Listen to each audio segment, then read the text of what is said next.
le mépris que peuvent avoir les gens de quotidien pour TPMP est typiquement un mépris bourgeois. Ça, c'est clair.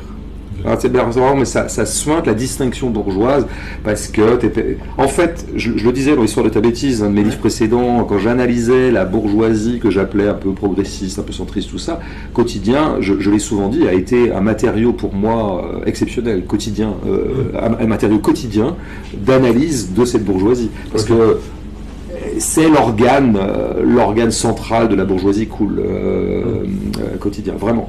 Donc il suffit de les regarder. Et il y a chez eux, comme je le disais dans l'histoire de ta bêtise, des positionnements politiques qui sont beaucoup des positionnements de goût. Enfin, j'insistais beaucoup sur le fait que finalement, dans l'antithèse entre Obama et Trump, ils n'avaient pas grand-chose à dire sur le contenu. Nos amis de quotidien ne défendaient pas Obama contre Trump, ils adoraient Obama, c'était vraiment leur saint patron, quoi. Ils ne défendaient pas tant Obama parce que Obama a fait sa seule mesure véritablement de gauche qui est l'Obamacare, c'est-à-dire un système de sécurité sociale, enfin, en tout cas d'assurance maladie, un peu, qui sortent un peu du struggle for life habituel de ce pays ultralibéral, de cette espèce de grand pays du capitalisme et donc de grand pays de la sauvagerie. Mais c'était pas ça, c'est parce que Obama est tellement plus classe. D'abord, il a une meilleure tête, il est noir, c'est pas mal, quoi, quand même intéressant, il est métisse. Et puis il est classe, il est swing, il est cool, il est rigolo. Et Trump, il est moche. Trump, il a une sale gueule. Alors Trump n'est pas du tout un populo, hein, pas du tout. C'est un héritier, milliardaire, etc. Mais il a une sale gueule. Ils insistaient beaucoup sur ses cheveux. Ils disaient toujours cheveux, quelle faute de goût. Il se marrait beaucoup sur ses cheveux, comme s'il y avait que ça à dire de Trump.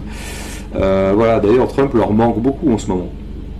Et donc, leur positionnement de classe sont des positionnements de goût. Et effectivement, de l'autre côté, à TPMP, vous avez le mauvais goût. Le mauvais goût. Des gens un peu plus moches, un peu plus vulgaires, c'est trivial, alors on va dire populiste, ça fouille un peu les poubelles, c'est un peu comme ça. Et c'est vrai que TPMP est un peu tout ça, mais moi, clairement, ma préférence de goût va très largement à TPMP. Vraiment, c'est là que je me sens chez moi. Okay.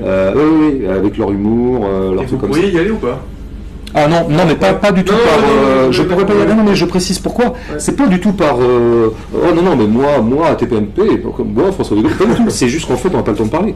D'accord, ok. Ouais. Donc je comprends pas qu'un intellectuel puisse aller là-bas, quoi. Je veux dire, c'est pas possible. Moi, le jour où Hanouna, il me dit, on fait 3 heures avec toi, ouais, je dis, ouais, si tu veux, pas de problème, on y va. Okay. Mais 3 heures, pas 1 minute entre Gilles Verdez qui aboie et Castaldi qui fait une vanne sur les caleçons et et encore une fois, je ne méprise pas du tout ces gens-là. Ouais. Moi, je les trouve plutôt, ils me font marrer en fait. Ouais. Je me marre pas mal avec eux. Ce qui me fait moins marrer, c'est Hanouna peut me faire marrer. D'ailleurs, il s'est fait connaître d'abord comme comique. Hanouna, moi, je le suivais à la grosse émission il y a 20 ans. Oui. Il était plutôt marrant. Et je le trouve assez drôle. Je le trouve beaucoup moins drôle, c'est tout ce que j'entrevois. Alors lui, de son imaginaire politique. Alors lui, vraiment, lui, c'est le boutiquier, mais là, dans toute sa splendeur. Là, c'est un ultra-libéral. Oui, je pense qu'il est sarkozyste, Hanouna. Je veux dire, il est peut-être pas au courant, hein, parce que des fois, il se pique comme ça d'être une espèce de républicain centriste, unanimiste. Non, c'est un vrai...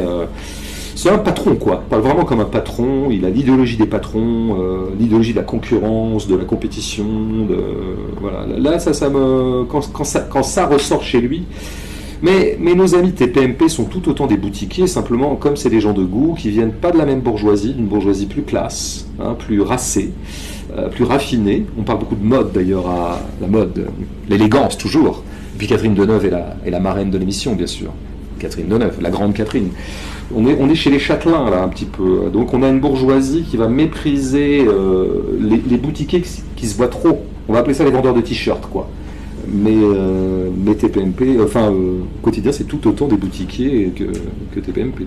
Mais ils emballent ça dans un écrin de classe, ils savent dissimuler, ils ne piaillent pas. Donc moi qui choisirais toujours le camp du populo, je suis TPMP. Cela dit, je regarde le quotidien beaucoup, parce que je les trouve quand même souvent marrants, et il y a quelques reportages pas dégueulasses. Ce qui est tout à fait accablant à quotidien, c'est... D'ailleurs, ils m'inviteront jamais, hein, ça c'est sûr.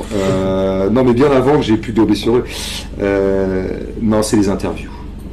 Là, c'est la fête de la bourgeoisie. Là, Moi, je pense que Yann Barthès interviewant Sandrine Kiberlin... Si tu veux m'offrir un truc à mon anniversaire, tu m'offres ça.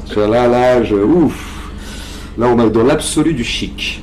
C'est le chic. Donc moi, j'aime pas le chic, alors je préfère... voilà.